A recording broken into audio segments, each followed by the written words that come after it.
I must say that the establishment of the Institute of Work and Family Integration was motivated by the Special United Nations Congress in New York, which was organized by the International Family Federation in 2004. That special congress focused on the impact of rapidly changing demography in the workplace and technology on the family. It also highlighted what other countries and regions around the world were doing to mitigate the impact. For us in Nigeria, we could identify with the challenges and indeed the solutions that were being proffered. Living in Lagos, we are clear. We see parents wake up very early in the morning and they leave their kids before they wake up. The kids are still sleeping, they go to work. They come back late when kids have gone back to bed. Essentially, we delegate our responsibility as parents to nannies and drivers. These have had significant impact on the way we bring up our kids. Now, when we came back, we were so clear about this that we organized the first conference.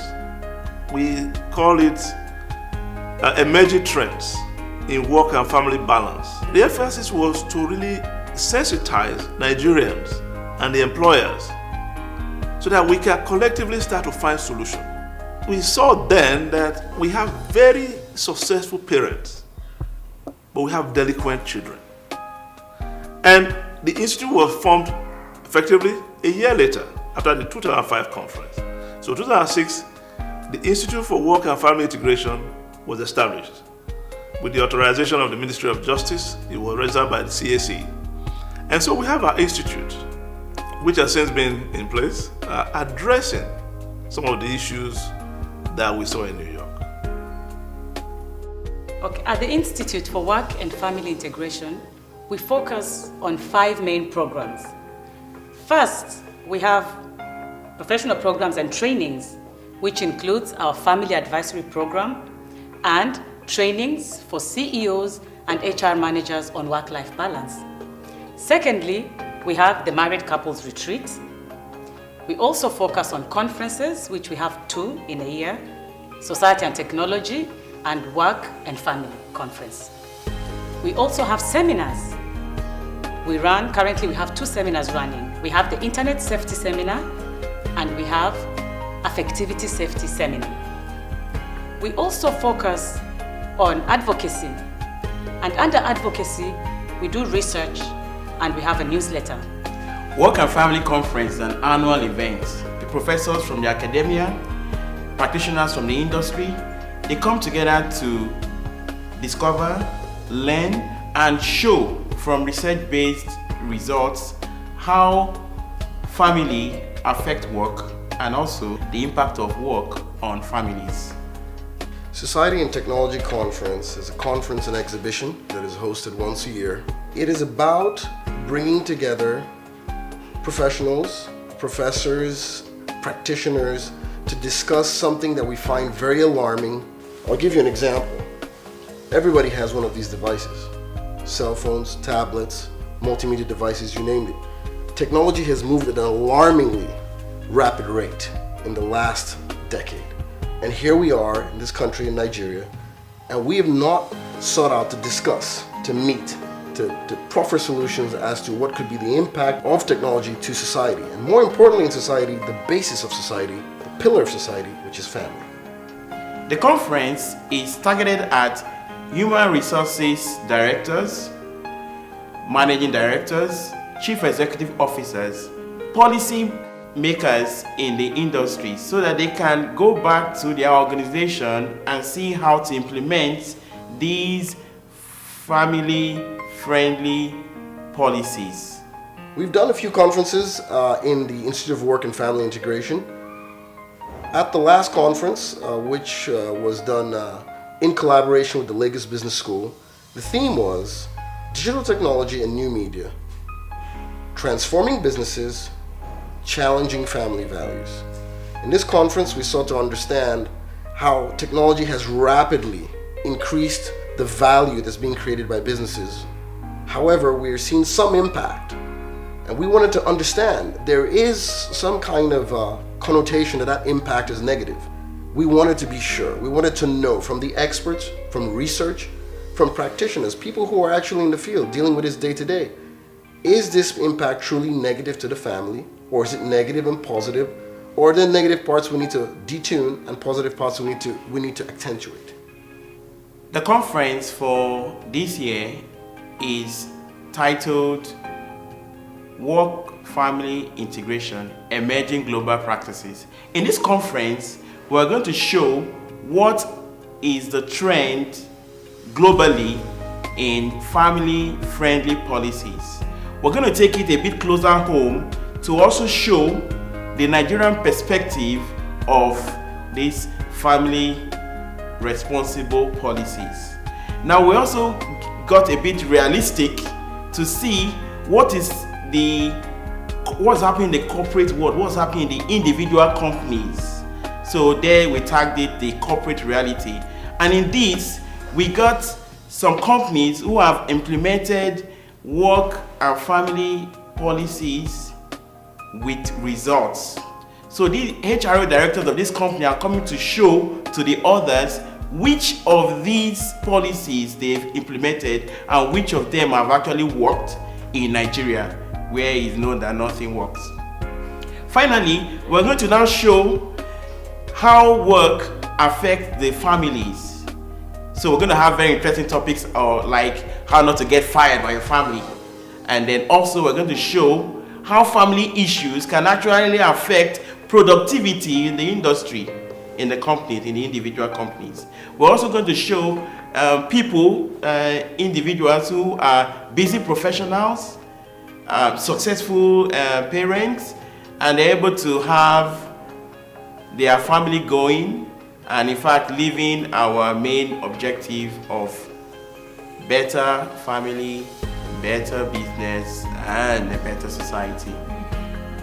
Society and Technology Conference has a very specific target audience, but it is a bit broad in the sense that we're looking for decision makers that impact most people who are workers. We're talking about work and family at the core of this, how the working population is impacted by technology's rapid rise. And so we're looking for CEOs, human resource directors, senior vice presidents, executives to come in and learn about the new trends, the new things that are happening on the impact for society from technology. Nonetheless, we're looking for parents, we're looking for workers, we're looking for people who work in NGOs to be aware, because these people are also impacted by the rapid growth of technology in society today. The Work and Family Conference is organized in collaboration with Lagos Business School of the Pan-Atlantic University. And also we partner with some companies like Great Place to Work and also the Chartered Institute for Personnel Management of Nigeria. The Society and Technology Conference has really seen some amazing responses. Not only at our conferences have we seen an almost packed auditorium, even when we're partnering with radio stations and TV stations and newspapers, we've seen some very positive feedback and a lot of interest from the community into understanding how society is impacted by technology. I mean, take for example, parents today have become students to their kids because their kids understand technology way faster than the parents themselves. And so at the conference, personally, and from feedback that we've got very positive responses to the point that we got people who are volunteering to help the organization to push this message forward of reaching everyone and having them understand how technology is impacting society today. We've been very fortunate with the conference and exhibition that we've seen some very good partnerships. Society and Technology, I can tell you, has seen the likes of a Diamond Bank, Computer Warehouse, and the likes of MultiChoice come in and partner with us. Companies like Nigerian Info, the radio station, the NTAs of this world, have come and partnered with us to take this message forward because they have seen value in what we're doing at Society and Technology. We do the conference, like I said, once again every year. And so we're looking forward to having the conference this year with some amazing speakers. We already have interest from very top technology companies, and we already have some amazing speakers lined up. We set out to promote work ethics and human dignity. Emphasis on good work. Because if you work well, you are able to manage your time well, produce well, you are able to get some time off. So in other words, encourage employers to create an atmosphere that allows employees to have work-life balance. We set as our objective also to conduct research so that we become better sensitized. We're using local examples to profile solutions. And of course, we organize seminars and conferences where these research material are made manifest for public consumption. We also, of course, publish our journals and magazines to again enlighten people. Our objective, simply put, is to conduct research and to sensitize the public. So that's done through conferences, seminars, and publications, where we make known to the public our research findings. Where studies have made clear that the number of women in the workplace have more than doubled in the last 15 years. Husband and wife are gifted differently, we must say. It's not that women are not trained. Thank goodness I'm blessed with so many girls. They're school. They have good training. But what we have seen is that the women are acting like men. We are conditioning them to work and live like men. And there are consequences on the society. Because husband and wife leave early in the morning to go to work, nobody takes care of the kids. We have not created a flexible environment. We have more women in our workplace today. Their contributions are very vital to the economy. But we see the negative impact on child rearing and even childbirth. Nigeria, we don't feel that second part immediately. But around the world, we feel it. In Europe, Japan, child rearing is now almost negative. Now, what are we doing? Creating that awareness that you can have kids, bring them up, and have a good career. We have to have a balance. These are part of what we are trying to do. So demographic shift is really that we now have more women in the workplace and the environment are completely different. We also now find the absence of mothers with their delinquent children, and we also must go beyond that. The workplace has also now created greater freedom, so to say, quote. But what we see, husband and wife are more separated, and that has also resulted in failing marriages. It's become more prevalent. Promiscuity is more prevalent.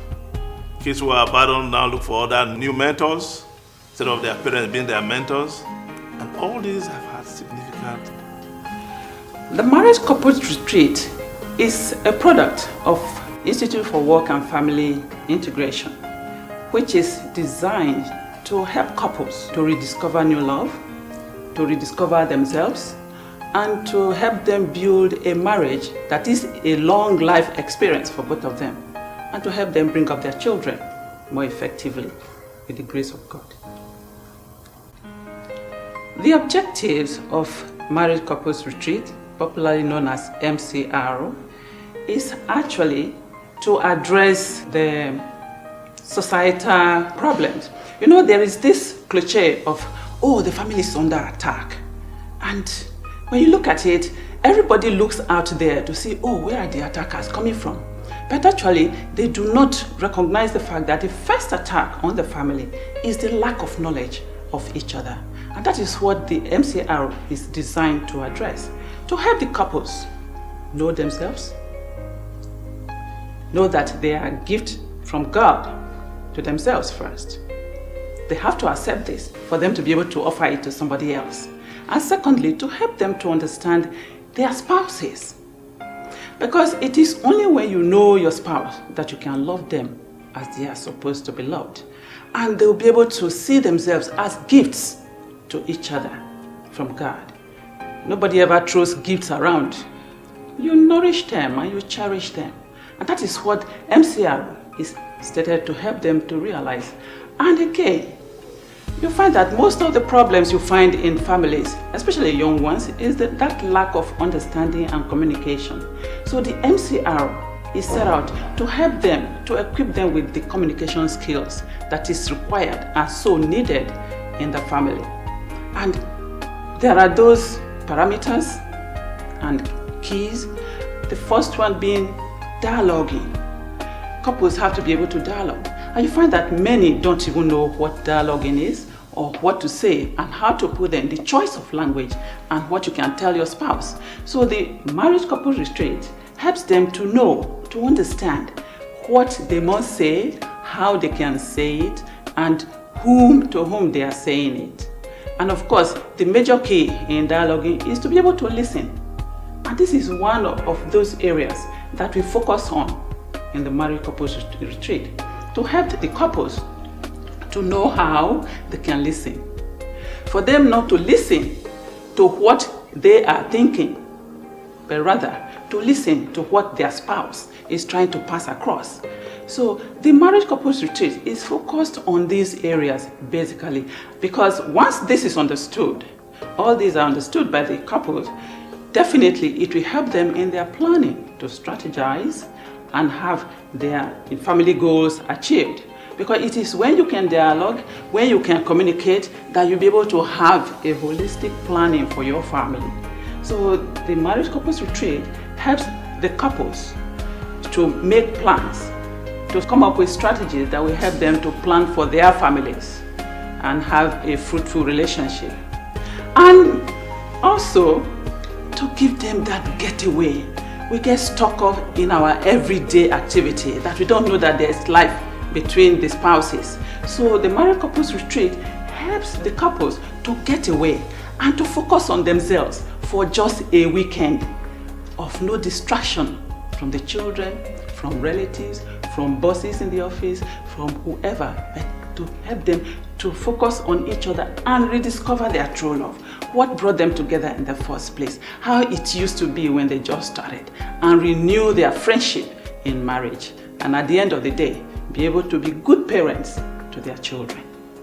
Currently, we organize this MCR every quarter. And from all indications and the requests we are getting, we are hoping it will be improved to monthly eventually. But for this year, we have quarterly. Every quarter we organize and we invite those couples that have registered to attend the sections.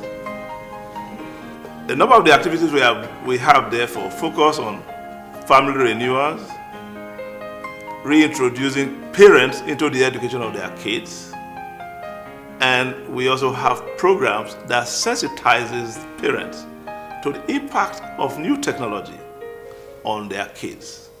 We have a program we call Family Advisory. The Family Advisory focuses on the holistic education of children. So parents take the leadership in ensuring that kids are properly educated. Two, we have programs that say family renewal. We have the married couples retreat, where again, couples rediscover true love. We have seminars on internet safety. The internet safety, I don't need to elaborate more. We are all familiar with what has happened to Cynthia in Lagos, who was lured in and killed after being sexually abused, a postgraduate student. We have programs that address issues of the general audience, where we bring research finding and also bring speakers who share their research finding in a general audience environment. We have conferences on what we call society and technology and conferences on family and work.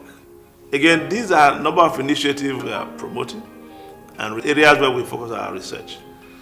Of course, if you go to our website, you get bulletins that keeps people informed of what are the trends in managing work-life balance or taking control of your family, regaining ownership of your home, so that your kids, and indeed those who live with you, are better protected in a virtual world where we are today. The Institute of Work and Family Integration, I must say, is meeting its objectives. The Institute has been here less than 10 years.